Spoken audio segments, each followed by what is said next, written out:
उद्धव ठाकरे आणि राज ठाकरे एकत्र येण्यासाठी बाळा नांदगावकर नेहमीच प्रयत्नशील राहिले आणि जेव्हा शनिवारी हा क्षण आला, दोन्ही ठाकरे बंधू एकत्र आले आणि उद्धव ठाकरे, राज ठाकरे, आदित्य ठाकरे आणि अमित ठाकरे एकत्र फोटो नांदगावकरांनी पोस्ट केला आणि या फोटो सोबत आपल्या भावना व्यक्त केल्या. बाळा नांदगावकर यांनी फोटो शेअर करत आपल्या भावना व्यक्त केल्या आहेत. फोटो शेअर करताना त्यांनी म्हटलंय की याचसाठी केला होता अट्टाहास, असं म्हणत त्यांनी आपल्या प्रतिक्रिया सोशल मीडियामध्ये व्यक्त केल्या. त्यांनी ठाकरे कुटुंबांचा एकत्रित फोटो शेअर करतानाच मनातील भावना व्यक्त केल्या आहेत. त्यांनी आपल्या फेसबुक पोस्टमध्ये म्हटलंय की याचसाठी केला होता अट्टाहास. गेली 2 दशकं ज्या सुवर्ण क्षणाची वाट बघत होतो तो आज आला आणि कायमचा मनात घर करून गेला. बाळासाहेब आज जिथे असतील तिथून अतिशय आनंदाने बघत असतील. राजकीय इच्छा आणि महत्वाकांक्षेच्या पलीकडे जाऊन मी हाच विचार घेऊन वाटचाल करत राहिलो की ठाकरे एकत्र दिसावे आणि आज मी याची देहा याची डोळा हे बघून सगळ्यात आनंदी झालो.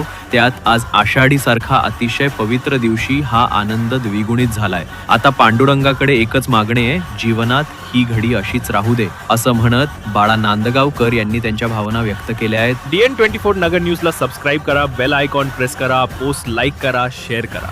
धन्यवाद.